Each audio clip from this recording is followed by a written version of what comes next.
Welcome, everybody. I think we're ready to start. We may have a few more people trickling in. I suspect some people are sunning themselves instead of coming to the event, but that's understandable. Anyway, good afternoon. I'm Wendy Fenton, and I'm the coordinator of the Humanitarian Practice Network here at ODI.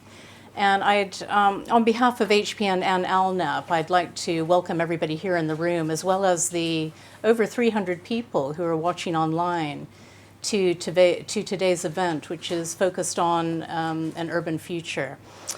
But before we proceed, can I just ask you to put your phones on silent? You can still tweet. The hashtag is ThinkUrban. And also hold your questions and comments until we have our Q&A discussion a little bit later. Just over a year ago, we actually held an event here at ODI during which we discussed the challenges and opportunities of delivering humanitarian assistance in urban settings. And I mean, as was noted even then, many humanitarian organizations had already started to adapt to urban context, developing new tools, piloting new approaches, and documenting and applying lessons learned. But still, we felt that there was a lack of practical guidance, really, for practitioners, especially the guidance they needed to capitalize on the opportunities that cities offer to balance meeting immediate needs with longer-term resilience building. So today I'm really pleased to launch the new ALNAP HPN Urban Humanitarian Response Good Practice Review, and I think you've all got one on your seats. And we hope it'll contribute to filling this gap. And this Good Practice Review, or we like to call them GPRs because of course we have to have an acronym for everything. It was authored by David Sanderson, who's sitting here on my right, with the support of an expert advisory group. And GPRs are reference guides for field-based practitioners. And they review operational experience of good practice in key areas, and they provide practical guidance for managers in designing, implementing, and monitoring programs.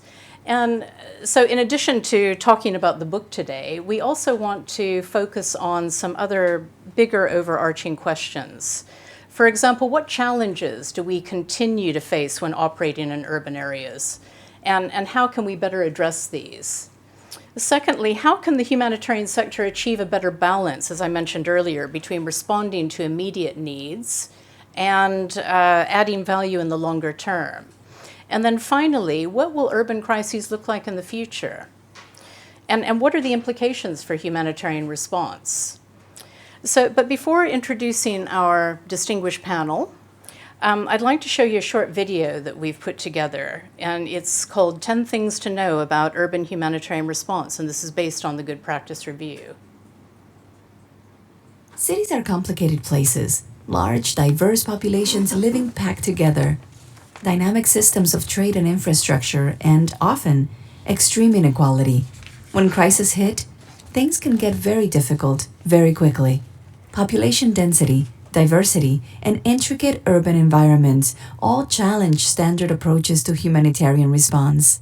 So here are 10 things to know about urban humanitarian response. 1. Cities are growing, and growing fast.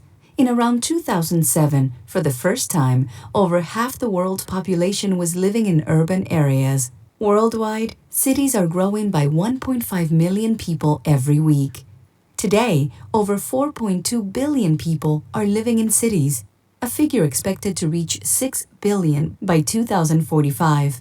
The fastest growth is in Asia and Africa. 2.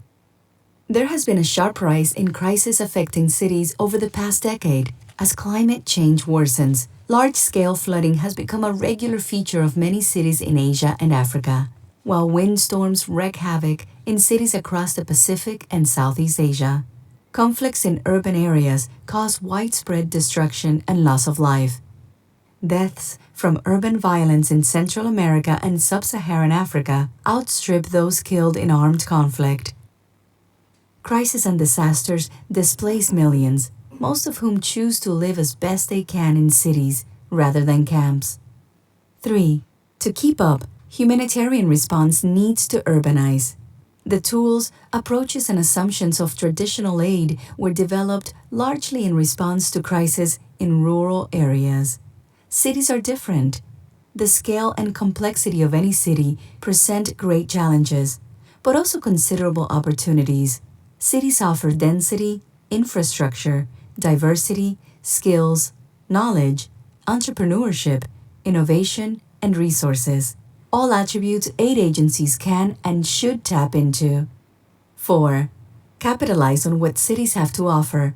It makes sense to source goods and skills locally rather than bringing them in from elsewhere. Using local markets help restore urban economies. Cash transfers enable people to prioritize what they need and support local markets, and should be the default response option in urban relief and recovery operations. 5. Ensure you have the right skills and be clear about what's possible. In the complexity and interlinked nature of urban life, humanitarian organizations need to work to their strengths and be clear about what they can't do as much as what they can. Aid organizations need to have the right technical skills, and if they don't, they need to find people or partners that do. Cities are full of skilled people. 6. Develop relationships. Technical skills aren't everything. Working in urban areas also means cultivating relationships with the full range of people, from municipal authorities and businesses to urban gangs and neighborhood groups. Effective urban response also requires coordination between aid actors and across sectors. Urban life is not neatly separated into water or hygiene or shelter. Everything is connected. 7. Be flexible. Urban crises require flexible project management tools and contextual understanding. This means seeing cities at one level as a combination of interconnected systems, road, health systems, food pipelines, while at the same time recognizing the humanitarian imperative to provide meaningful support to those who need it most. 8. Take time to listen. Affected people routinely say that humanitarian actors do not listen to them enough. Using the right assessment approaches and, just as important, acting on what you find can help ensure that people are heard. Engagement can be particularly challenging in urban areas where people have varying working schedules and communities are not necessarily based on geography. 9. Support locally driven recovery.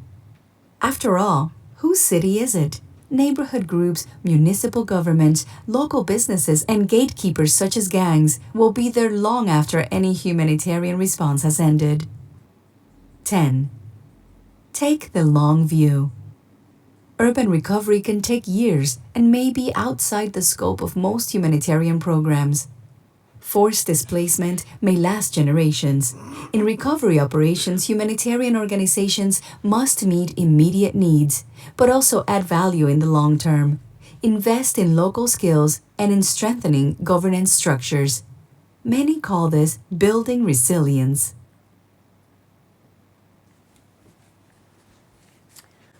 Well, I hope you found that interesting. And now that we've set the scene, I just want to introduce our panelists. So let me start with Siktar Ahmed on my left, who's the Director of Youth and Volunteers with the Bangladesh Red Crescent Society.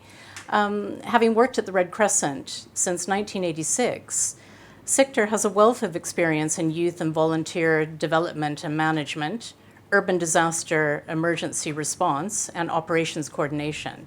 And prior to his current post, Siktar was leading on various humanitarian emergency responses in Albania, Afghanistan, Turkey, Pakistan, Sri Lanka, and Bangladesh, of course. Leah Campbell, who's on my far right, is a senior research officer at the Active Learning Network for Accountability and Performance in Humanitarian Action, which we usually refer to as ALNAP. And I think you can see why, which is hosted also at ODI, like HPN.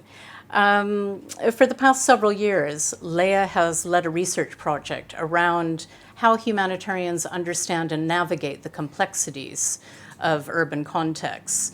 Leah also facilitates the Urban Response Community of Practice and Urban Webinar Series, and she co-leads LNAP's research on leadership, decision-making, and coordination. And I have to say that Leah provided key support and input for the GPR during the time that we were working on it. Joining us by video conference from Lebanon is Daniel Delati. Hi, Daniel. Daniel is the Deputy Country Director and Head of Programs for CARE International in Lebanon.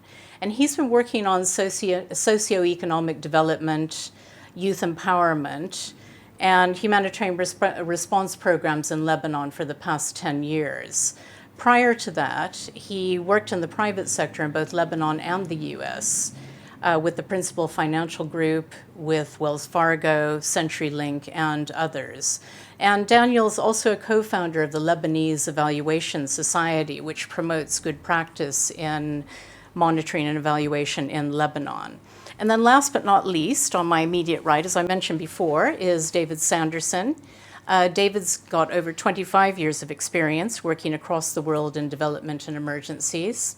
From 1998 to 2006, he was head of policy at CARE International UK, and then he moved to be the regional manager for Southern and West Africa. And during the following 8 years, he was the director of the SENDEP Center at Oxford Brookes, which I'm sure most of you know about. And he also spent a year as a full-time visiting professor at Harvard, where he taught an interesting new course on design for urban disaster.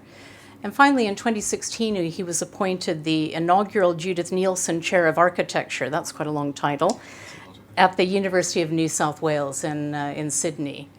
And David's also edited the 2016 World Disasters Report. So those are our speakers today, and we're very lucky to have them. We want to have a bit of a discussion, but I want to first have David, if you will, tell us a bit more about the Good Practice Review. We've had a bit of an introduction in the video, but tell us a bit more. Cool, I'd love to. Well, firstly, before that, thank you very much for being here. It's a privilege to be part of this story, and thank you to ODI for putting it on. And I'd just like to say beforehand, thank you, Wendy, for actually coming up with this idea to have this. This is your brainchild. We tried in our acknowledgements to say thank you to an awful lot of people involved in this. You can imagine there were lots and lots, but two in particular are Wendy and Leah, who you reviewed every single page and provided comments and additions and additional information and views. And I really want to say that before saying anything else. So thank you to you two for doing that, and all the other people who helped us. The Good Practice Review, the GPR, was actually finished in March 29th, and the idea for that, not launching in March 29th, was to avoid any potential overlap with Brexit, because we feared the news might be lost. So thank goodness today is a slow news day with nothing at all happening. I think as we speak, Theresa May's charging down the Mall or something. Boris is about to change the world. But just to say, to the question around what to say, well, what we tried to do with the 10 takeaways was to think about what are the themes throughout the Good Practice Review. So there's a lot of technical information there. ICRC, in fact, provided a wealth of information relating to WASH, healthcare, other organisations, and I hope I've got them all acknowledged throughout that. So there's a lot of technical stuff. There's stuff on corruption, coordination.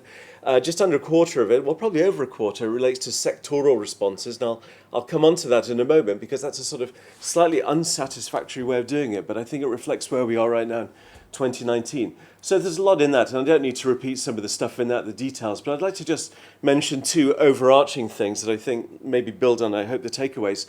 And the first, it sounds completely obvious, but I want to develop it a bit, is to work with the city. And the city, and I'm not going to compare to rural, because once you start comparing, you go down a rabbit hole of where cities end and begin, and of course it's all linked and all those things. But just to say that cities are very complex places, and they're different. And I'm tempted to say, just to look out the window, if we were to look out the window, see the life, the people, the connectedness, the cars, the buses, the 100,000 things going on, and think, well, how do we even begin to engage in that? And I've got just a 30-second anecdote at this time just on that. This is a true story some years ago. A large international NGO, very well known, I won't name it, holding for the first time in a huge city, a very big city, what do we know about urban and where are we going to get to and what are we thinking? And it was a 4-day workshop with some great people in it on the 10th floor of a building with all glass windows. And you could see the life of the city.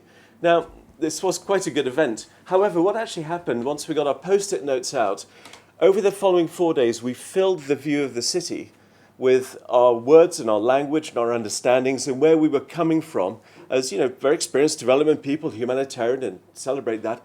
But the irony was not lost by day 4. We couldn't see the city because we had our M&E and our assessments and our log frames and our blah and our words. And I think the point is to say that we have those things in, where we are now, but a lot of that does not match where the city is and where people are. And I don't just think that's not what I think. I think the evidence points that out. So hopefully where we've got it right, the good practice review is connecting to where humanitarianism is now, but actually I would think arguing more to the future. And in 2030, we may well have an entirely different language to what we have in 2019. David, that leads me on nicely to the next question. I mean, as you've said, the GPR documents this growing body of experience, knowledge, evidence, and tools, that have been developed over the past few years. And all of these are important and useful. But there's this widespread view that we're still either falling short or maybe not seeing what we need to see in the future. I mean, what's missing, if anything, in your view? And what do you think we need to do to ensure that urban humanitarian response is really fit for the future? Clearly, we need to read the GPR. But In addition to that. in addition to that, okay, all right.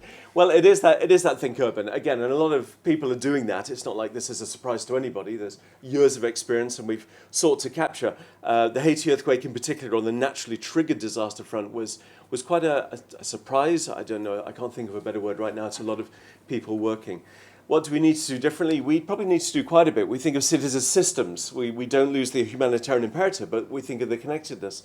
The last point of our 10 takeaway was to have a long-term, think the long-term. That's taking a position. If you're an organization that's strictly operational, you may profoundly disagree with that. But we would like to say that aid as investments are important. And our colleague from Lebanon, I don't know if you're going to touch on this, but the intractable, complex nature of forced displacement, of refugees and IDPs, where defined by uncertainty, what's going to happen next and where's the future and just how long. What do you do with that money? How do you use it in the best ways? And we pick up just one example of investing in existing infrastructure, using aid money for that. But the uncertainty is there. So just on that one, thinking about the bigger picture, cash is a no-brainer. It's a no-brainer. Very clearly, it's a no-brainer. Stuff like that, using markets, that's a no-brainer.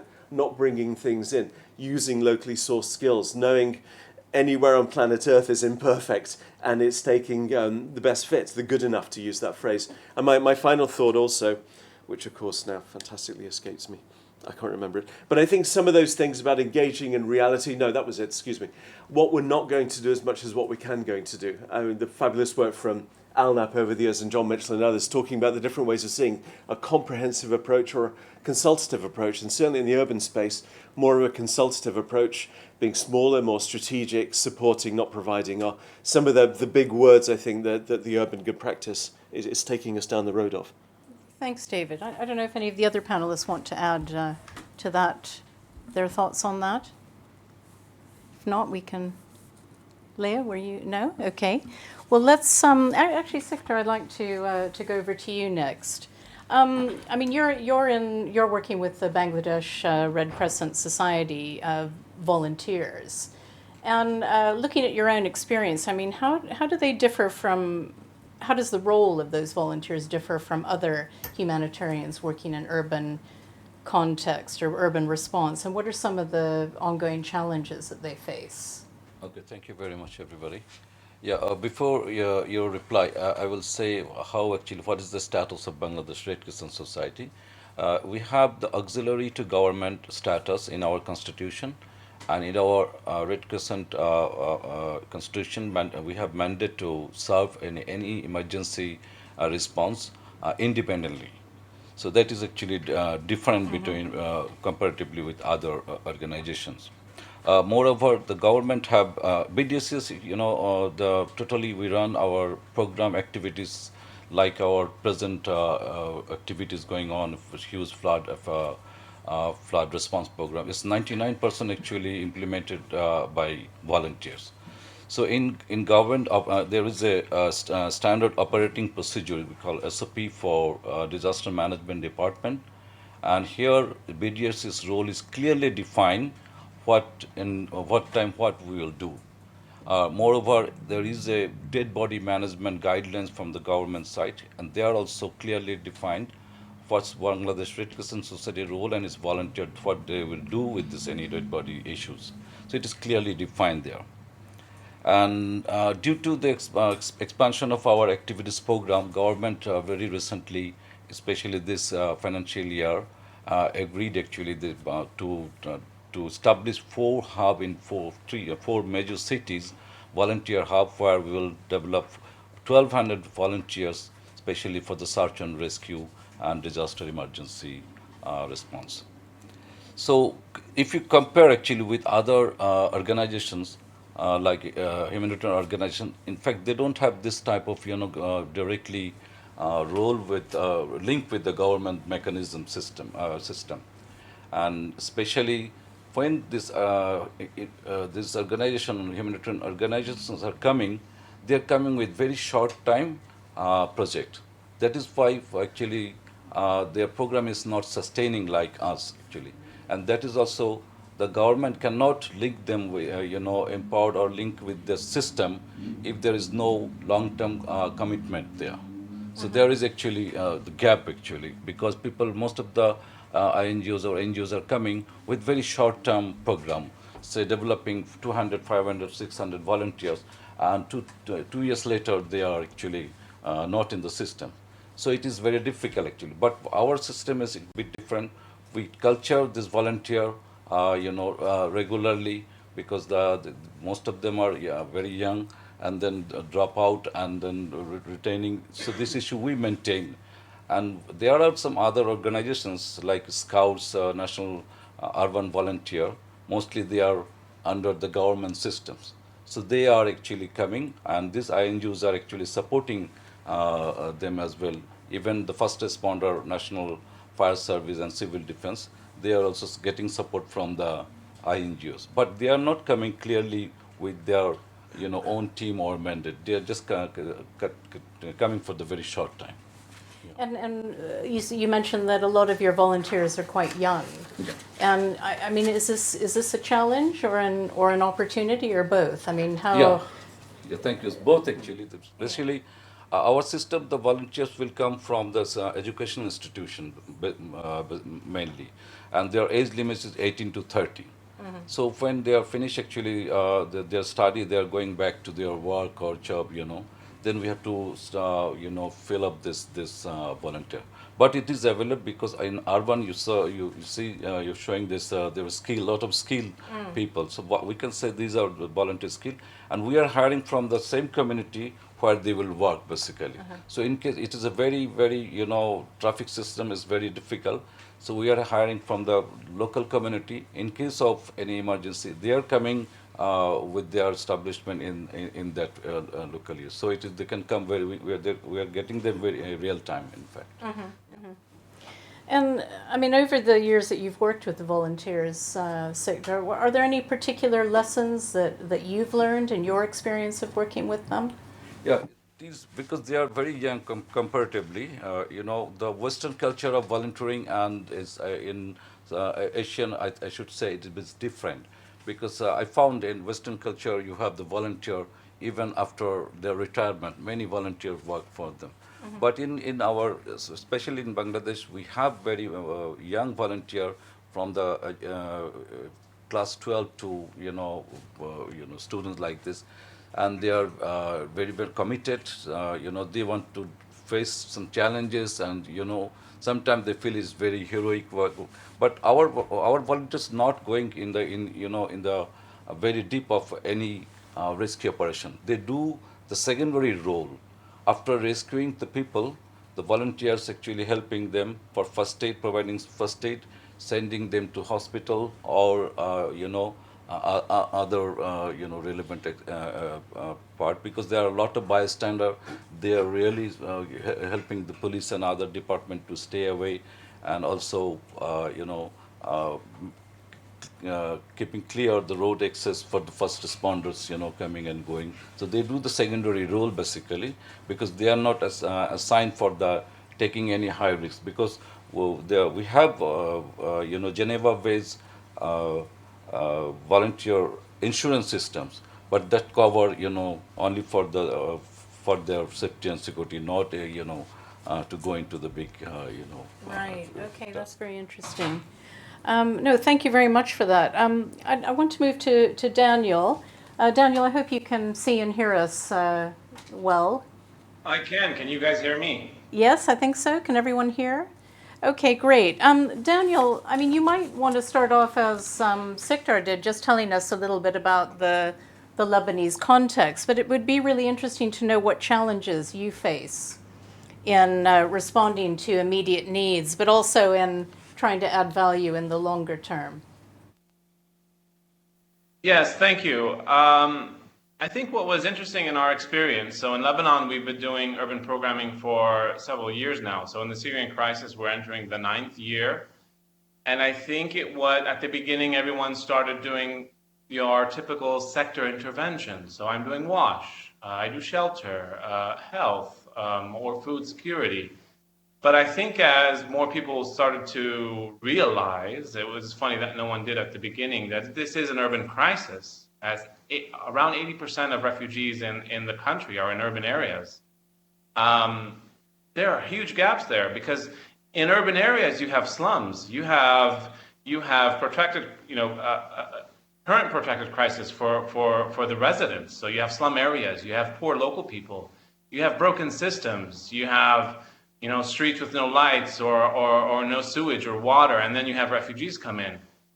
So I think that level of complexity, number one, is really hard to prepare for because you're coming in thinking that you can deliver some services with the money that you have and actually do it successful. It's quite hard in an urban context. And going back to what my colleague was saying is that the short-term funding doesn't help at all. And I think a big problem that we all have is the project cycle. And we tend to get lost in the project cycle because that's what we're looking at. And we don't look at this as something that is not even a humanitarian crisis. So sometimes how I look at it as there's no such thing as humanitarian or development. That's what I would sometimes say, as these are people's living conditions. These are people's daily lives. This is what they have to deal with every day. I can't come in and give a certain service and expect that not to positively or negatively impact their lives. So how do I plan for that?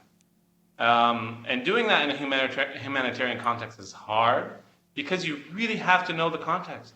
You have to know the local gangs. You have to know the different dividers in the community. You have to know everything there is to know to hopefully minimize the possible harm you do. But that's not very easy when you don't have a lot of time. And going back to the project cycle, you're always in that cycle of, I need to raise more funds, I need to deliver, I need to hire staff, now I'm doing my monitoring and evaluation, final report, I need more money, I need to raise more funds. That, I think, is one of the biggest constraints because you really have to get outside of that and have the balcony view. So would you say that agencies working in cities even more than in other types of contexts need to take a programmatic approach, not just a project by project approach, but really look at the whole, the totality, and try to and so taking that longer view maybe helps with that? Or I mean, what do you think needs to be done? I mean, I think two things that come to my mind is, first of all, planning. So I think we're in the habit, it's kind of an industry habit, that when we arrive somewhere, we are all only thinking of the immediate. So I think it's starting when you do your contextual analysis, you're trying to understand what's going on, and you're trying to figure out as an organization where I may be headed, what types of services or gaps I'll look at. You have to have maybe scenarios. So if this goes on for 12 months, what do I do? If it goes on for 3 years, if it goes on for 5 years, what am I planning for? What type of teams or skills will I need? What are some cutoff deadlines that if something happens, do I need to bring in more different types of analysis, different types of plans, and therefore plan for different types of programming? The second thing I think, just to link the two questions together about challenges, is that, myself, because I worked for 10 years in the private sector, I mean, if you do a bad job in day one, day two, day three, you're out of business. We are not like that, as we all know. We get funding from donors who hold us accountable. Communities don't hold us accountable. So it takes us sometimes a bit longer to realize we're not doing a good job. And I think what we can do is really heavily invest as an industry to think of how we actually change the tools and the approach that we do work with through to be really more focused on what people want. Because if you're actually handing a box to someone, they're not going to say no. They're going to take the box because it's, or the cash card, as David was saying, focus on cash, completely agree. But they're going to take that, and you may not find out what they really needed.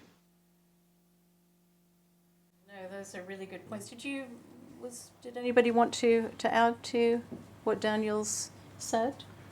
I would love to. Thank you, Daniel. I just the way you paint that picture of that complexity, where we have our systems of accountability and project management and cycles, set it with the assumptions that you go, you do it, you do something good, and you leave, and that's not your reality in the intractably complex nature of, I think, as you put it, well, daily lives, just people getting on with complexity of, I don't know what it is, jobs or housing or legal help or whatever it might be.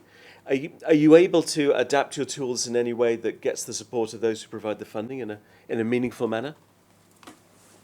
So I think two things. I mean, I think when we started, really getting our hands dirty with urban programming, it forced us to look that. It actually forced us to think differently. You had to think of this on a longer-term perspective. We had to do protection differently. We had to think about community inclusion a lot more. When we started doing shelter programming, you start thinking about longer-term solutions. So I'm helping people improve their shelter conditions, but what am I doing on the longer term? I mean, are we talking about affordable housing policy, or talking about engaging the private sector on looking at affordable housing solutions? I ask myself those questions. I think my challenge is I don't always have the right resources to be able to propose new ideas and influence the donor because I'm caught in that project cycle. No, that's very, very interesting. Thank you, Daniel.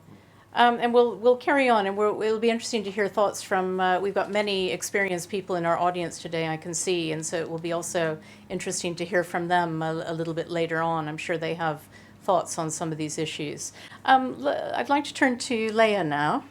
Leah, I mean, we know that working in urban areas, and we've just been talking about this actually, means working with a huge range of stakeholders and on a wide range of issues. And that are important to crisis-affected people.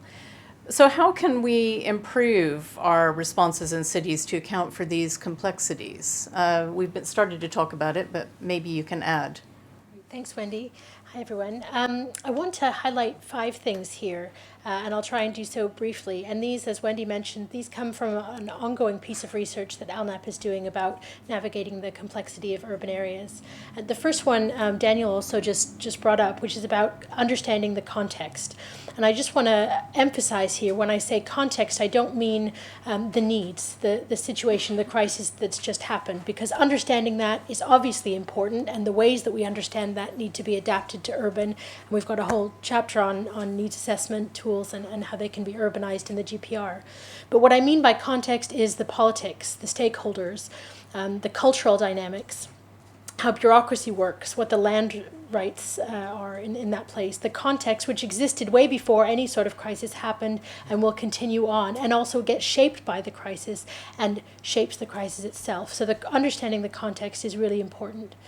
The second thing is around working in a more multi-sectoral way, and this, my fellow panelists in the video also has kind of mentioned already.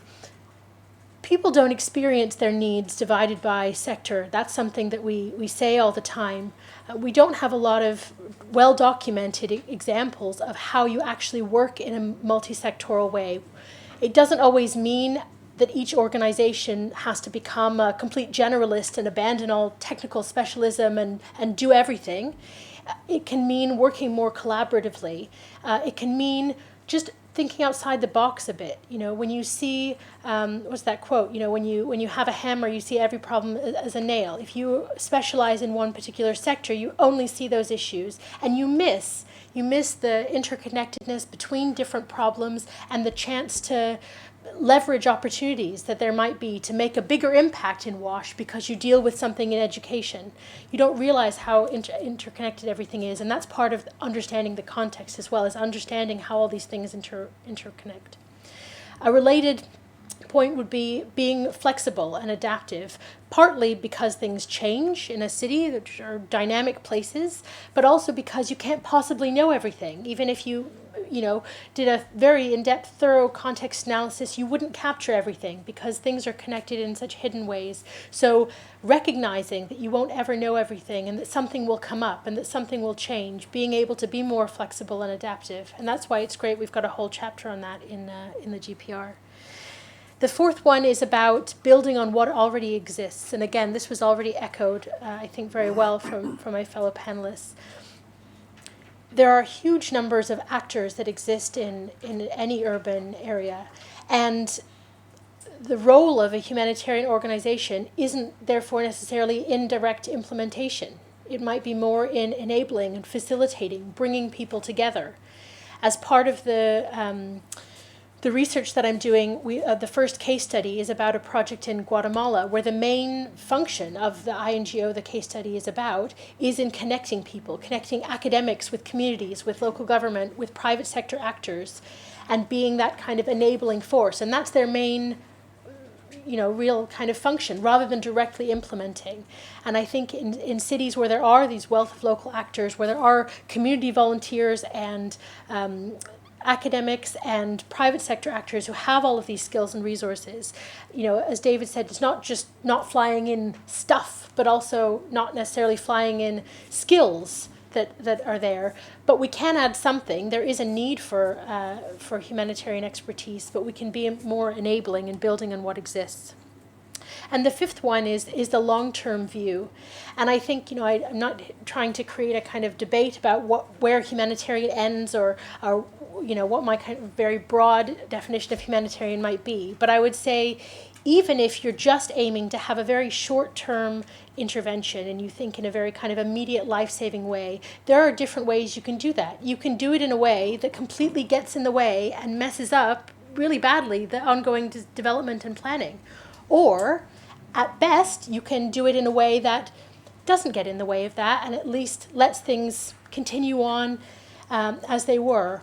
Or even better, you can do things in the short term which end up having a long-term impact for the positive by aligning with those existing development and planning approaches.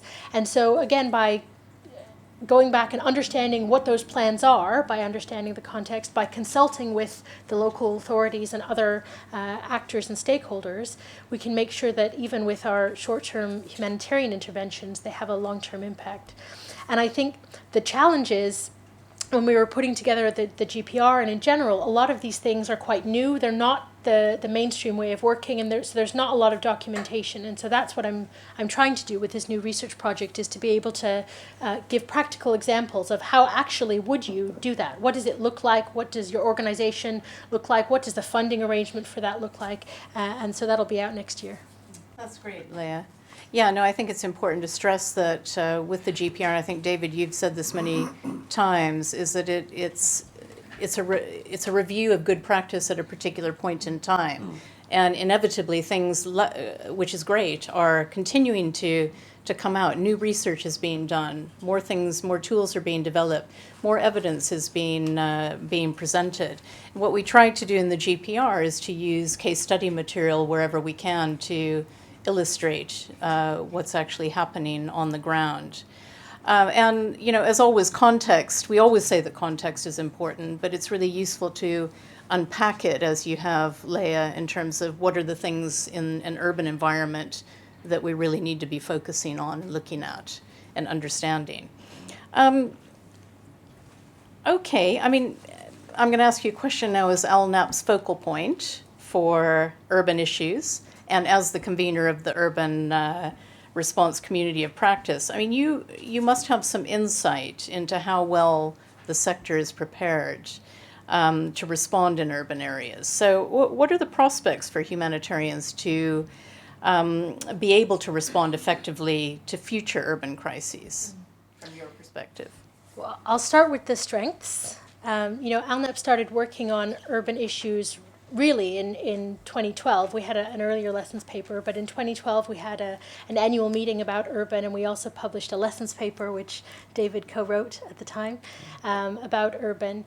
And so if we look from then until now, almost a decade, there's been a lot of change, and there's a lot more voices, there's a lot more people working on urban issues, convening around these issues, trying new things and documenting them, and that's why we had the material to put together the GPR at this point.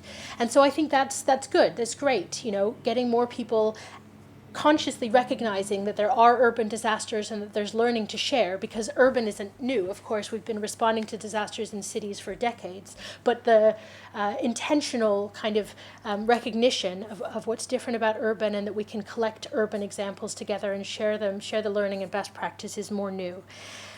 Lots of advocacy as well. I think the part of the work that the Global Alliance for Urban Crises, which helped to fund the GPR and is doing a lot of important work bringing together built environment professionals and local authorities with humanitarians, is a message of advocacy to try and get urban issues on the mind of those much more senior than us, thinking about urban and realizing that it's different. So I think with all of the institutional commitments and new networks and bringing people together around urban, that there's a lot going on that's really positive.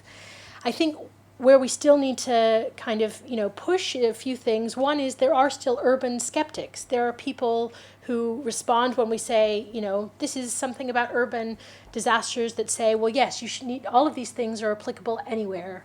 You need to understand the context wherever you are. There's nothing special about urban. It's just, doing good humanitarian work. And that's often true, although the kind of density that we have in urban and the number of different actors and problems kind of shines a really big spotlight on the existing problems and things that we're still trying to work out everywhere, like coordination and really understanding the needs. So we have to kind of, share the GPR with our urban skeptic colleagues to show them what might be different about urban. And there's been a lot of pilots, especially over the past couple of years, with really big donors, getting on the urban bandwagon and funding a lot of really innovative tools and approaches that get developed and tried. We need to be able to continue using those and scale those up. And I think one of the real challenges in the past few years around kind of all the donor interest in urban is that it's been a lot of focus around developing or doing discrete pieces of research or trying new tools, and then the funding for that is over, and then what happens? And do those tools get actually used forevermore by organizations? So there's a lot more to do to scale up the use of these new things. And so with the GPR, hopefully we've captured what they are so that they can be more widely shared. And the last thing is there are some issues around which it was really hard to gather good practice for the GPR. And so hopefully these words, like housing, land and property and protection won't make us all, those of us who had to, try and hunt and find examples to share won't make us cry too much. But there are these issues where we don't know enough yet because there haven't, not necessarily that there isn't work that hasn't been well documented or shared, these lessons around these topics. So there still is work to be done to try new things. We know a lot in some of these cases about what doesn't work, and so we still need to keep on trying to find some examples of what might. And so I don't know if that ends on a hopeful or positive note, but there we go. I think it is positive, but I think it's good that you've highlighted the difficulty in finding that case study material, especially in some areas, and how, as HPN, we're always trying to get people to document their experiences and to also document those things that don't work and why. And it's very difficult to get people to do that for obvious reasons. David, yeah. Yeah, can I Yeah, just do, add a please. little 30 seconds to that? And I couldn't agree more with everything you said. Just two thoughts. So, take if a city has been destroyed, a Mosul or somewhere else, then it's organisations like ICRC and others, and it's an urban thing, and there's destruction. There's that. There's a. I think the word clarity seems inappropriate. However, there is a something. And I was just thinking as you were talking, Leah, take a cyclone pan that hit Vanuatu in the Pacific, and again, not wrongly, agencies who may be based in the city charge off and do stuff. Of course, who would say that's wrong?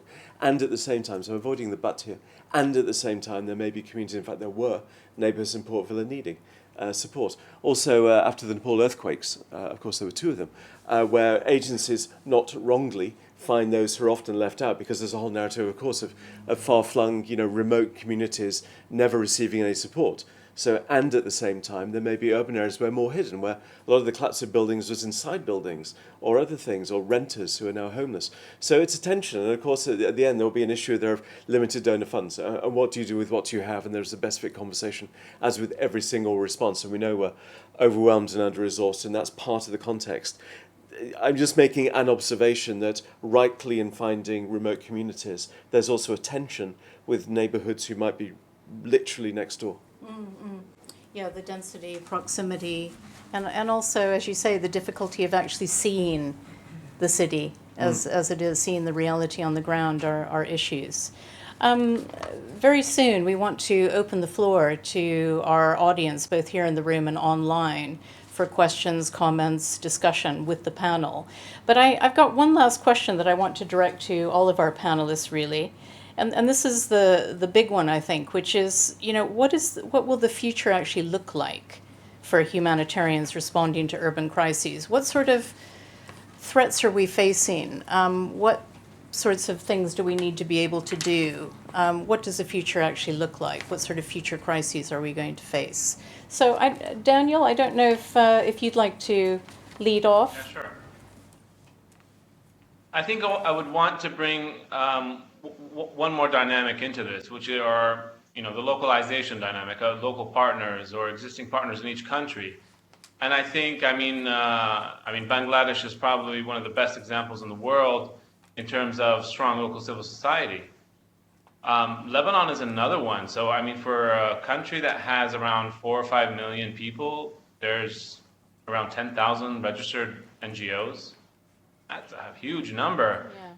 So I think just one thought that's on my mind, there's a ton of things to talk about in terms of localization. But one thing on my mind is if there's a backdoor, if we can cut some of the time, so if we're behind, that's how we're diagnosing ourselves, we're behind and we need to catch up. I think building, like the example of what's happening right now is the production of knowledge, or what David did with this report is putting some knowledge out there. If that could be done locally with local partners, if we could support local think tanks or establish local think tanks to produce that knowledge locally, that will help really push this into the future a bit faster. Thanks, Daniel. That's a really good point. Sector, do you want to add anything? Yeah, actually, I will repeat what she was telling. The coordination between the partners, the donors, and there should be in government system we say sustainable development goal SDG. There is clearly also some area that suggests to develop urban response mechanism with the coordination with all partners. So again, the short time programs actually alternative way we can say sometimes it is misuse of fund. So you are developing some project for particular area for the short time, and many of the humanitarian organizations they are doing somebody doing here, somebody there, but this not is a combined effort. So that is why end of the day when they are living with this of the project, it is going back to the same point. So there should be a good coordination system with the government mechanism, support and commitment of the government, and as well the partners, the donors or organizations, humanitarian, then it will be a sustainable, system or sustainable procedure. Thanks very much, Sikdar. Leah? I think, I mean, just to say something different than I've already said, because I already talked about, how well we're potentially able to cope. I think, in the future, there are crises that blur the lines, that make it harder for us to recognize them as crises. There are things like urban violence, climate-induced, displacement, ongoing systemic vulnerabilities that exist in places that hit a crisis point, but aren't necessarily the scale of, the Haiti or Nepal earthquake. And I think that they really challenge the humanitarian sector, and they particularly do in urban, where we have so many vulnerable people already living, and where vulnerabilities can be hidden, as you talked about. So I think that's an area where, in terms of what sort of things should we be preparing for, we need to question, as well as thinking about our role as a potential enabler or facilitator rather than implementer, and the need to support existing local actors and expertise. Also think about is there a role for the humanitarian sector in smaller crises, in hidden crises, and how do we function in that? Because it's not flying in and swooping in with thousands of organizations. So what does it look like?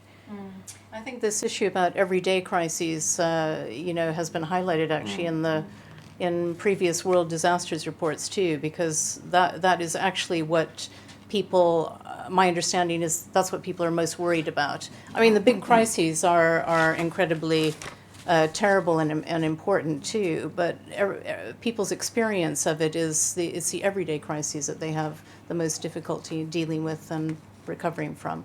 David? And just on that, the addition of violence as a humanitarian issue, which maybe a few years ago we wouldn't be discussing, but way more now, of course. Just putting down some thoughts with the caveat, of course, of beware all predictions that almost none come to be true. But there are some things that we know are happening. I mean, we know climate change is happening. Heat is a huge issue.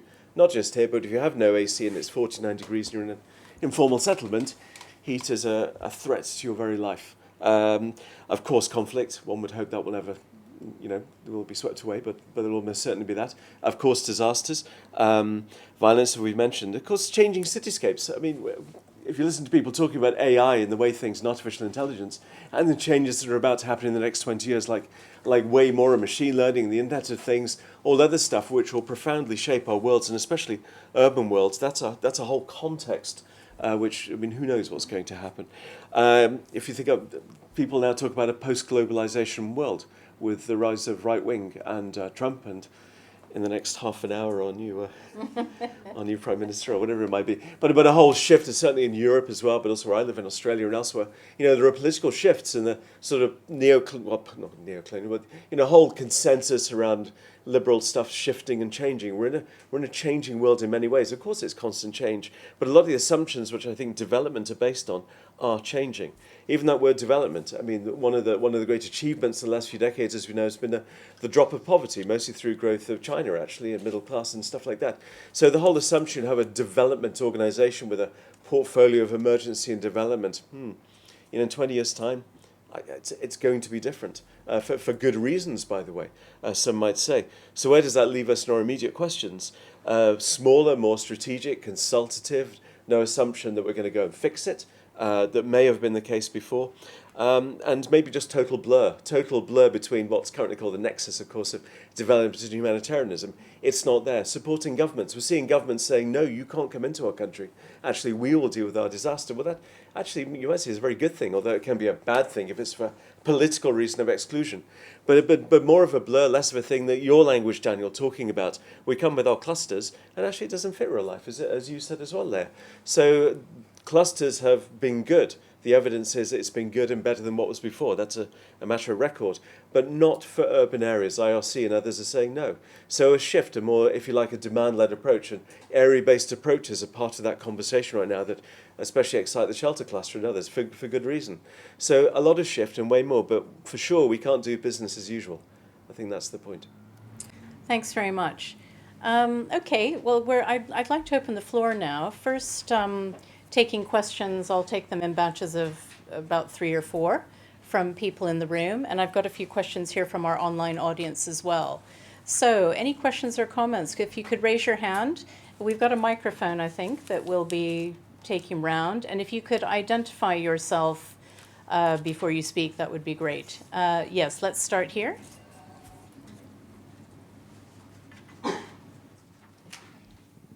Thanks. My name's Francesca. I used to work in the humanitarian sector and now I'm an urban planner. So I was just curious to hear whether you found any examples of good practice of humanitarian responses taking the lessons learned, going to city planning departments and kind of making sure that they're applied. And if so, were they applied? Thanks. Thank you. Yes, and also if you want to direct your question to any particular speaker or it's to the panelists in general. We've got another one here in the front.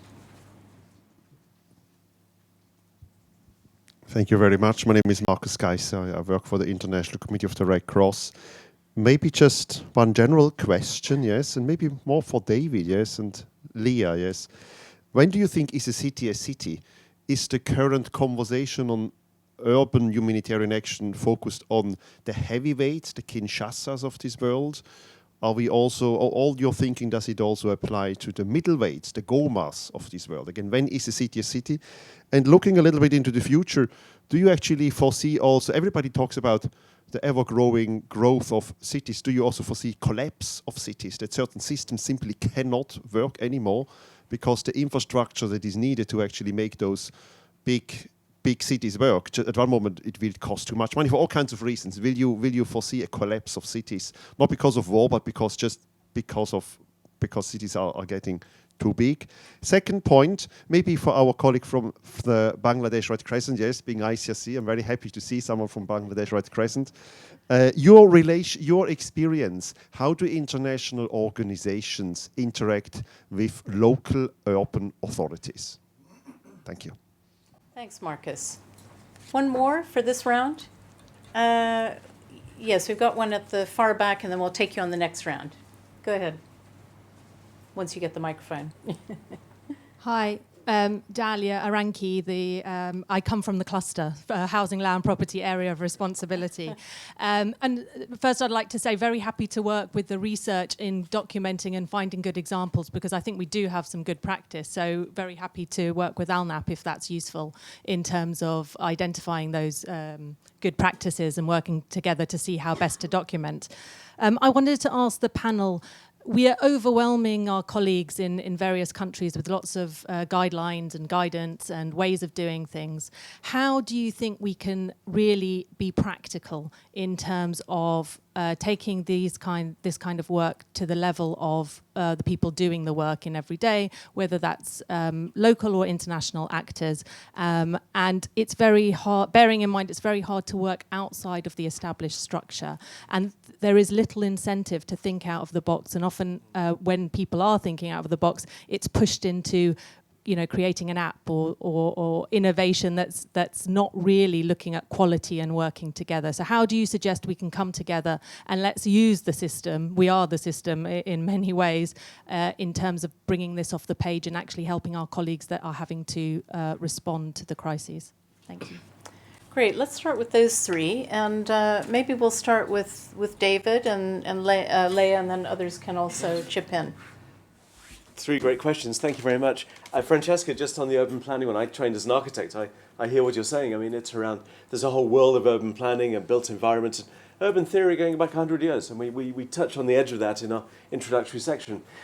Some examples of good urban planning. IRC in particular has been doing quite a lot in Middle Eastern countries, Samia Saliba particularly, who I think is an urban planner. I'm pretty sure that's the case. Working and engaging and taking that urban planning, because, that's often the missing piece, hey? The number of cities you go to, there are no urban planners, none at all, because there's no money, no funding, no interest, and it's on the edge of the radar. Port Villa Vanuatu already mentioned, no planners. What are you going to do? In a place where there's rapid urbanization, or planners in Shimla in northern India just a few years ago, none of whom have been trained in seismic engineering, and yet earthquakes, it's the Himalayas. So there's a whole gap there and a weakness. I mean, it's not like it works in many countries of the world, but we did try and find good examples. So thank you for saying that. Bringing that whole existing urban thinking that's been around forever to a humanitarian sector. Maybe I could jump to you then, Dalia, thirdly, saying that about making it fit. And I don't know whether we got it right or not, so I'm not going to try and sell this, but what we did try to do is meet it where people are right now. Hence why so much is on sectors. You know what, if you were to write this from first principles, you wouldn't even mention sectors, and I really take your point about, thinking out of the box, creativity. Maybe that's the reason why innovation has become a word the last few years, and I know some people push back against that, the Humanitarian Innovation Fund or the others that exist, which are incentivizing creativity through funding. Maybe that's something, but I completely take your point that there are very little incentives to, for instance, not use a log frame, whereas, many people are doing it through the adaptive management work of a number of people.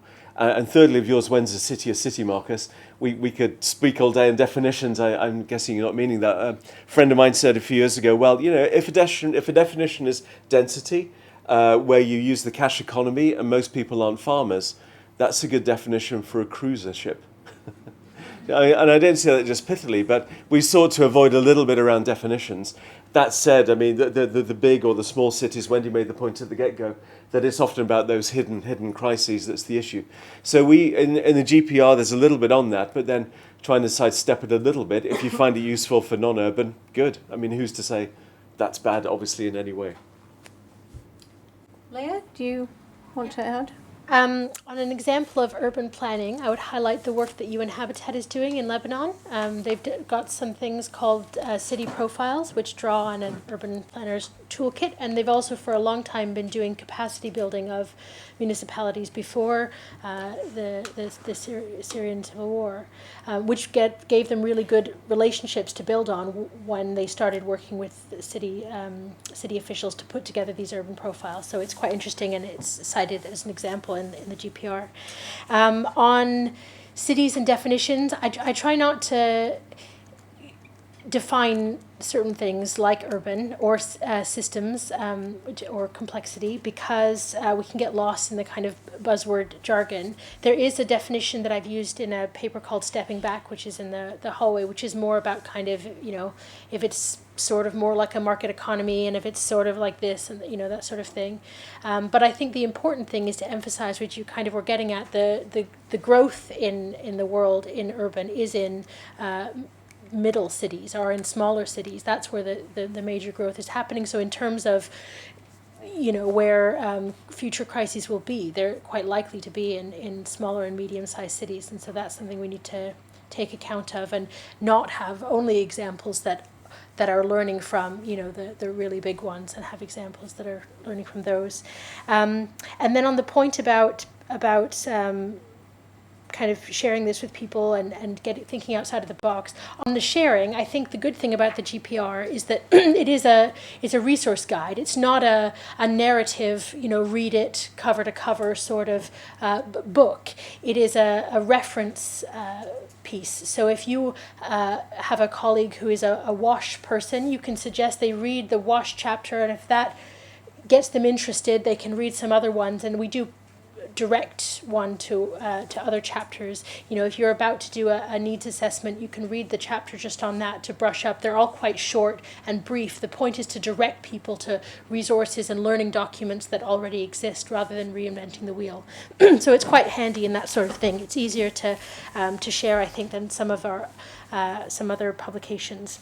And then in terms of thinking outside the box, this is something that I've been trying to work into the urban complexity research that I've been doing. And one interesting thing that I'm exploring and following and will be writing about next year is this whole world of what's called systems thinking tools, which I've been looking a lot at how these tools are used in the education sector in the US, where they teach children from kindergarten how to think outside the box, how to realize that you're coming from a certain perspective, how to map things out and look at feedback loops to identify how things are connected. And they have a lot of very basic, as I say, they're teaching this in elementary schools. And there's some interesting work done outside the humanitarian sector on that. So hopefully that's something that I'd have a better answer for once I've finished fully looking into that. But I think there are potentials for how to do that, looking at sectors like education or business, where they might be a bit ahead of us. Thanks. And before, David, I think you had something you wanted to add before I let you do that. Just to say, with the GPR, it is a reference material, but it's also designed to try to make you think. So it sort of talks about what are the issues that you need to consider, that you need to think about. Not so much, this is how you do something, step 1, 2, 3, 4. But really, these are things that you need to consider and look at, think about before you actually make your decision or in the process of developing your program. And we think that's a really useful way to go about doing things, because it doesn't mean that you're all going to, everyone who uses it is going to come up with the same answer. It means that it's going to make you think about those critical questions. David. Well, thank you. So, with apologies, Marcus, your second question about city collapse, a fascinating thought. I mean, history is full of cities that have recovered, of course, after conflict. We're in London right now, which was largely bombed and destroyed widely in World War II. Whole cities such as Berlin or Coventry, which became the playground for the urban planners afterwards, unfortunately, at a time of modernism, some might say. So there are cities that have recovered. There's so much investments, there's so many things. But then there have been, in history, cities that have been abandoned in history through lack of water. Cape Town recently, of course, ran out of water. Where I live in New South Wales, which has protracted drought, a small town called Walgett has no water whatsoever, and water is brought in water bottles and trucks. And that may go on for a very long time. But whether people then abandon cities, who knows? Probably not. There's so much investment that's gone on, but who knows? Maybe it will happen. Thanks, David. Yeah. Victor. Yes, Marcus. Your question was how this other organization worked with us. That system. Yeah. Yes, I mean, also I understand you're working for the Bangladesh Red Crescent. Yes, I'm probably also interested in local authorities. I suppose that you also engage with local authorities from your experience. How do international organizations engage with local authorities, or with your society? Yes, doesn't really. Yeah. Okay. I mean, we have two types of actually organizations supporting us. One is our movement partners. It's mean ICRC, IFRC, and different national societies like American, British, German. They are working as well. So, and if you see when it is the fund coming from the European Union, any fund, they cannot directly invest in our system. They have to come through any European other organization like British Red Cross or German Red Cross. So, and then we have our national strategic plan. So in national, through this, they're normally funding that to implement our fulfill the strategic plan, and then it is coming to national headquarters. Then in the root level, we have actually our more partners, like especially the local municipalities or local government. So in case of one program, like it is basically ICSC supported program, we call it First Aid in Other Situation of Violence. We have a lot of violence issues, especially political violence in our country.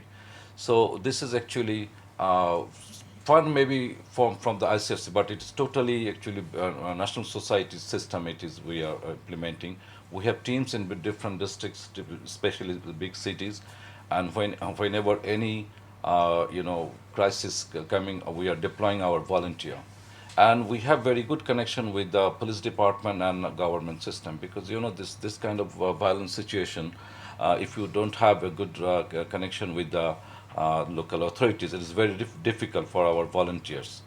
So that is why we have regularly we have to organize some kind of coordination meeting with not only the authorities or even with the local political parties. Say maybe they are not facing each other in the normal time, but they are coming in when it's question of Red Crescent. Everybody is coming, including the journalists. So we do the local meeting with all the partners, stakeholders, that in case of any crisis, if we are volunteer deployed, please don't hurt them like this way. And in other program like development programs, say other national society also supporting, it's called earthquake emergency response program.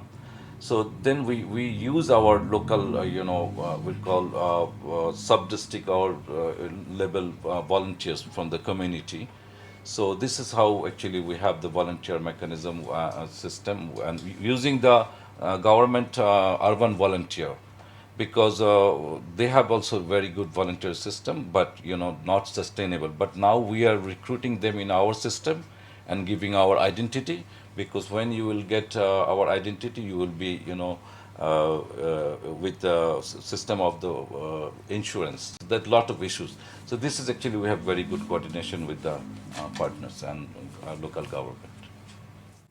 Thank you very much. Daniel, was there anything that you wanted to add on any of the questions?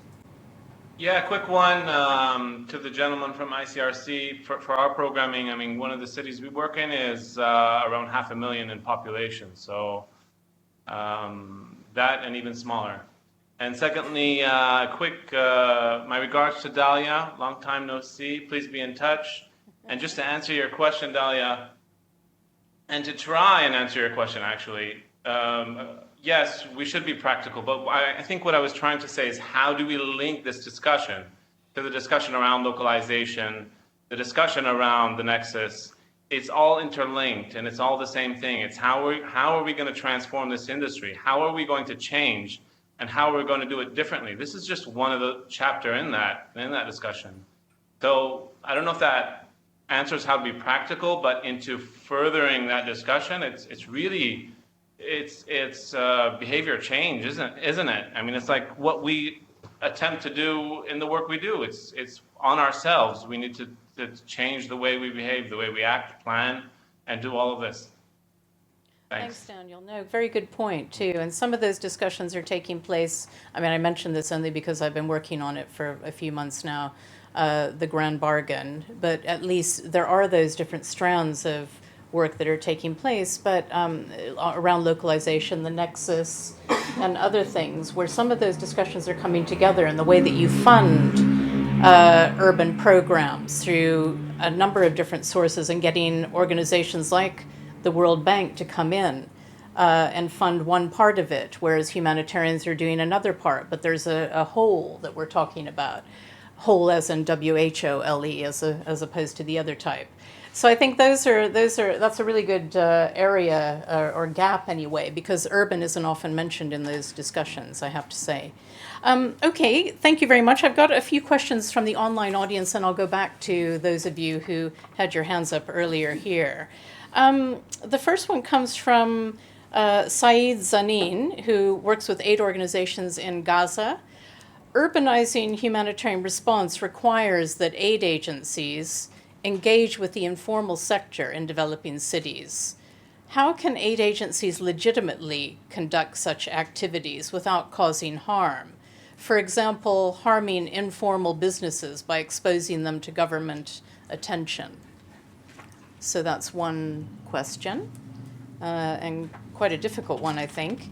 Shall I do 2 or 3 of these? I've got 3 actually at the moment. The second one is from Alain Karagot, who's a humanitarian advisor with Oxfam.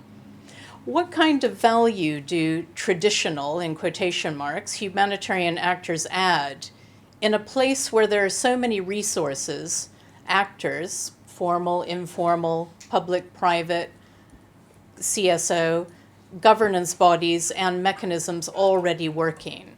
So what's the added value of traditional humanitarian actors? I suppose this means in urban areas. And finally, this one is from Patrick Culver, who's with the American Red Cross, formerly with MSF. I've seen organizations speak a lot about minimum thresholds of affected people to justify a response. However, in urban areas, this can be less clear due to the systematic issues which already take place. Are there key indicators which differ in an urban response to decide how and when to intervene? And I can, as they're written down, I can read any of those over again if you didn't get them. I don't know, does anybody want to volunteer to try to address any of those? Daniel? Should I put you on the spot? Sure. Yes, shout out to Saeed from Gaza. Harm. That is my favorite topic, and I think we do a lot of harm, and we of course not intentionally, but I mean, yes, we all have our conflict sensitivity and cultural sensitivity measures, tools, analysis in place, but I think even as the harder we try, we can't or don't see everything. What can we do to reduce that harm?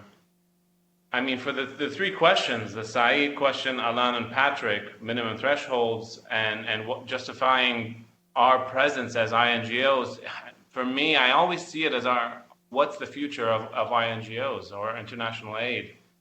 It has to be locally led. It has to be aligned with people's cultures, with people's values, with how they define their futures. I think whoever of these INGOs can rush to that agenda will be the most successful in the coming 20 years. So that's my answer to actually all three questions. Victor, did you know? No, nothing? Leah, David? I've written down the questions. I try and write down some notes about what to say. I don't have much on that part. I think in terms of what is the value of actors in a place where everything is already there. Well, there might not be an added value. So I think that it's entirely possible that a country could have a crisis and be able to completely, handle it and not require international support. But I think there are also things, especially when crises are so massive and overwhelming for a place, that then everyone who's already there becomes an affected person in a way themselves, whether they might have lost family or had their home destroyed or what have you. So I think there are things, whether it be technical resources or advocacy strengths or even making it easier to get funding through because there's existing relationships with international actors. There's also something for lessons learning, and I think we definitely don't want to suggest that that things that work perfectly one place can be completely transported and plopped down somewhere else and work fine. That's not it at all. But there is value in learning from one context to the next, in trying something in this place and bringing it somewhere else. And so there is a value in maintaining kind of those linkages around the world, and rather than just kind of having everyone stay in one place. But I think we have to be more critical and humble isn't the right word, but question, is there an added value here? And that might be no. And so that, I can't say exactly what the value might be, but in a place like Indonesia, where they said, we've got it, thank you, maybe, maybe they do. And we just have to be there to potentially help as needed. And that might be remote. A lot of the things that we can do might not involve flying over there, but might involve, remote support. Yeah, no, I was just going to say, I think that's important. The functions like that you mentioned earlier and others like mentoring, supporting, connecting, those are often undervalued functions, but really important ones. And they can be very much in the background and be at the request of either partners or affected organizations or people in the field. But we often don't think of that first. We think of what things can we supply, what can we actually do. So I think that's an important one. David? Yes, just briefly, because I think it's been said. I like the word humility, by the way. I think that's a nice word to introduce into this. I may be wrong with Alan's thing, but I wonder if traditional is a euphemism for expatriate. I think that scenery is changing, especially in urban areas for obvious reasons. But I think that's changing also as well. An expatriate is African and Asian and Latin American and other. It's not if traditional means white people from Europe going somewhere, I think it's a different landscape now. And it can always be better. But I could be quite wrong in interpreting that question. Saeed, your point about in Gaza, I have no answer for that, about informal sector engagement, because that's the immediate conundrum we all know about. You're not allowed to work because government says you're informal, and yet you might be the most vulnerable, and it's squaring that circle. Some people just do it anyway, of course, and just get on with it because that's the reality of an intractably complicated area. And very briefly, finally, because it's already been touched on, Patrick, relating to thresholds and indicators, of course, SPHERE is something that springs to mind. The SPHERE project around minimum standards, that was given a sort of urban layering in its most recent incarnation. A lot of work went into that, and SPHERE right now is actually looking for a rewrite of its urban thinking that Ben Mountfield did some years ago. So there is genuine effort relating to that and how to get that right. But just to add to that, of course, as we all know, minimum standards, if that's a race to the bottom, then of course that's a problem. And yet, when used correctly, they're very helpful. Thanks, David. Okay, let's take more questions from the audience here, and I've got another interesting one online. There was someone who had their hand up. Did you still want to? Yes, go ahead. First of all, thank you so much for the nice presentation and lots of information. I would like to second the point of Daniel's to support local think tanks because my name is George. I'm working in Syria with many organizations on urbanism and rebuilding, reconstruction and stuff. So my question, I'm sorry if it's a little bit far. I'm really interested to hear some of your recommendations to us. It's very limited, the places that we can share with people and international experiences like you. We have very small and limited experience based on the stuff that we have access to. So whatever recommendations, stuff that we should be working on, things that we should be doing to help people working outside to support us also. So any recommendations from you would be highly appreciated. Thank you so much. Thank you. Others? That's over here. Sam? Yeah. Hi, Sam Carpenter, DFID. I just wanted to share a couple of very quick examples because I think sometimes it can get a bit abstract of how we're trying to put it into practice. I think Yemen's one really good example, the breakdown of the urban system. So Sana sewer network broke down 10 days after you had the cholera outbreak 2 summers ago. And actually a lot of it was with the split of the central banks, how do we get incentives paid for the local workers? And that was what it came through the World Bank crisis finance, some of that went to UNICEF, where you could actually get people paid for some of the solid waste, for some of the sanitation municipal workers. So again, like everything you're saying, you're working on supporting the urban systems that are there. And then Libya, an example recently, the offensive on Tripoli. One of the things we did in funding WHO was looking more at basically their emergency medical teams. How do you actually sort of augment existing public health emergency trauma systems? So basically just funding them to contract a surgeon, an anaesthetist, a nurse, that would then go in and get supplies into the pre-existing system, and you've got skilled health workforce already in country. So it's quite different to the old sort of model of what we're doing. So just because sometimes people say, when we say, interconnected, complex urban system, people say, yeah. I mean, what are you actually doing differently? So I think there are examples of where we are, changing how we're working. Thanks for that, Sam. Yeah, Harriet. Hi, Harriet Purchase from Redar, and well done, David. That was a monster job that you've done getting through this. I have a question. So we're talking about humanitarian preparedness and looking at what will look like in 20 years' time, because this is all shifting. So a question for the panel is, what should we be investing in ourselves to ensure that we actually meet the requirements in 20 years' time? So they always say at school at the moment, the kids that we're teaching are being prepared for jobs that don't exist at the moment. So we should think of it in the same way that the humanitarian system at the moment, the capacity building that we're doing within our own system, we should be building for capacity for 20 years' time. Where do we need to build that capacity? Thank you. I think we've got 3 now. I've got one online that I'd like to read out. It's quite a different one, but I think quite an interesting one too.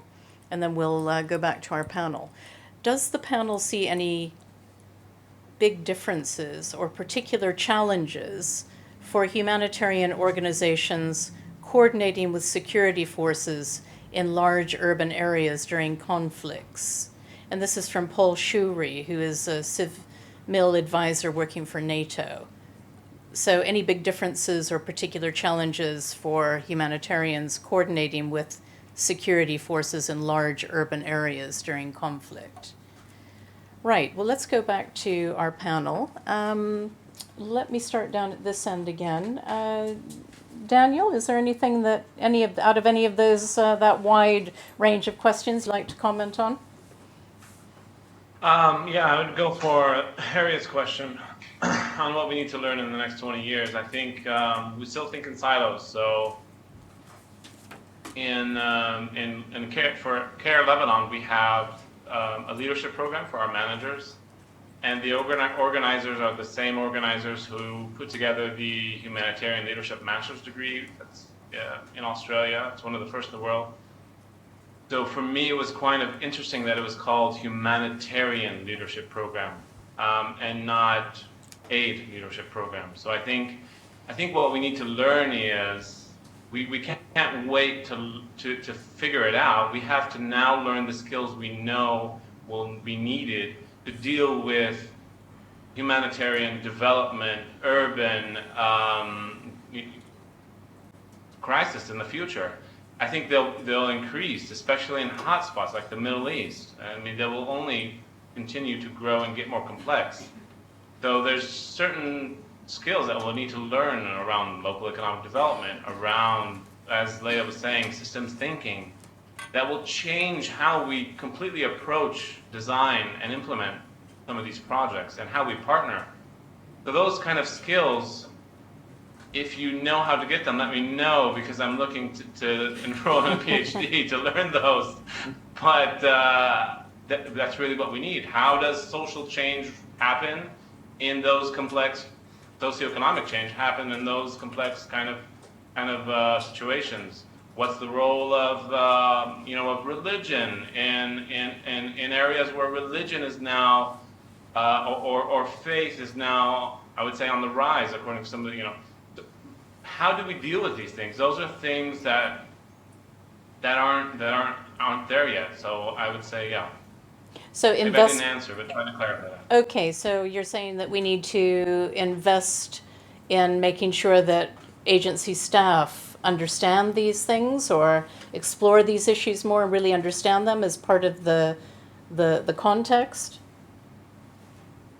I would say in terms of the question being, what do we need to learn if we're children now for the jobs of the future? We need to learn those skills, in a cross-sectional kind of way. We need to, have cross-sectional programs, or at least have these supplemental programs that people can get.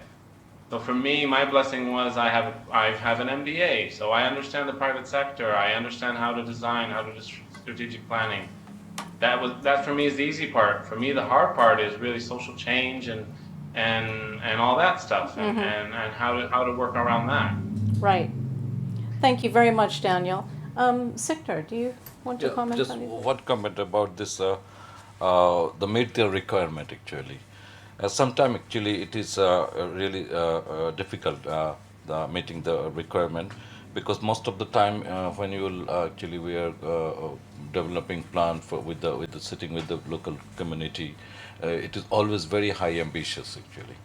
So high ambitious plan they are requesting. I mean, establish this, yeah. But the question is the maintenance of this response center or metros is very difficult, because it's not like a one time you will buy something and there is no system of replenishment or maintenance. So it is very difficult. So this high ambition versus need, it is always there is some you can say difference. There is some difference. Yeah. So soft support is actually normally sometimes it's not well accepted. Right. Yeah. Thank you. Thank you. Leah?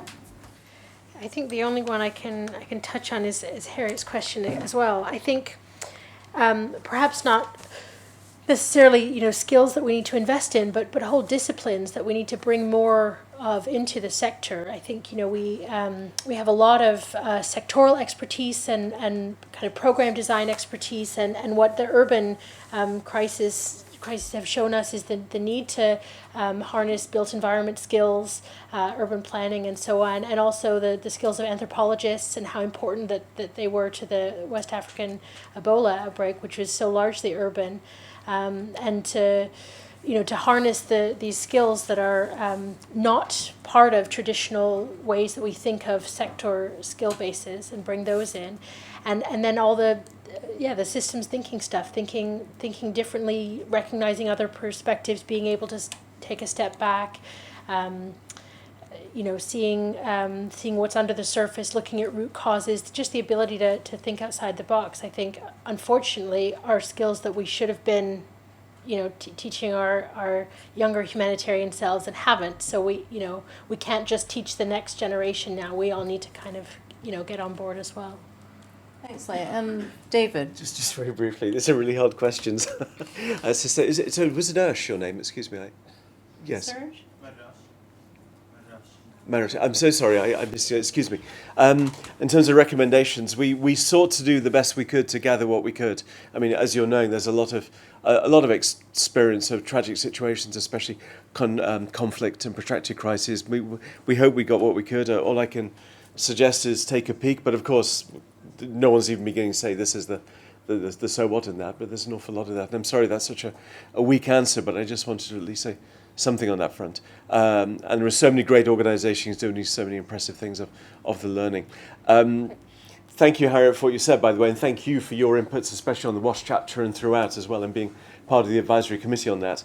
My colleagues have said what you said, what have been said, and if only we knew. It's the unknown unknowns, it's the Rumsfeldian sort of future.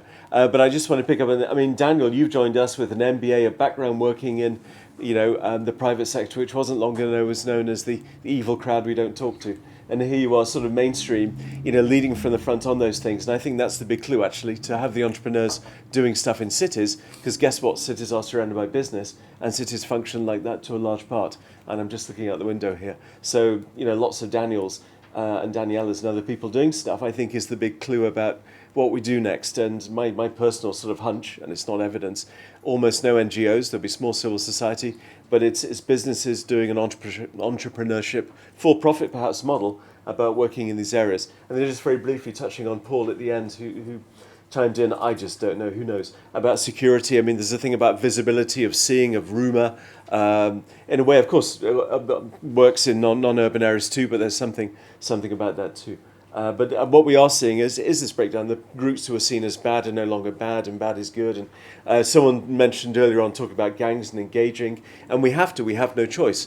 And that comes out again and again throughout the good practice review. And I should not. I'm not suggesting for a second security services or anyway in the same group, but I'm saying we're working with different groups all the time, and urban areas are out working with different kinds of people in different ways all the way through. And I think that's one of the takeaways of this work.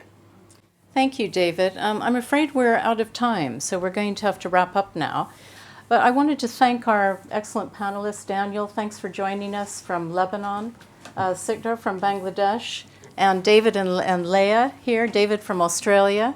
So I think we had a really interesting discussion. I appreciate all the questions and comments that people made as well. And please join us outside, those of you in the room, because we have refreshments, and our panelists, at least in the room, are here so that you can talk to them further if you weren't able to ask your question or make your comment.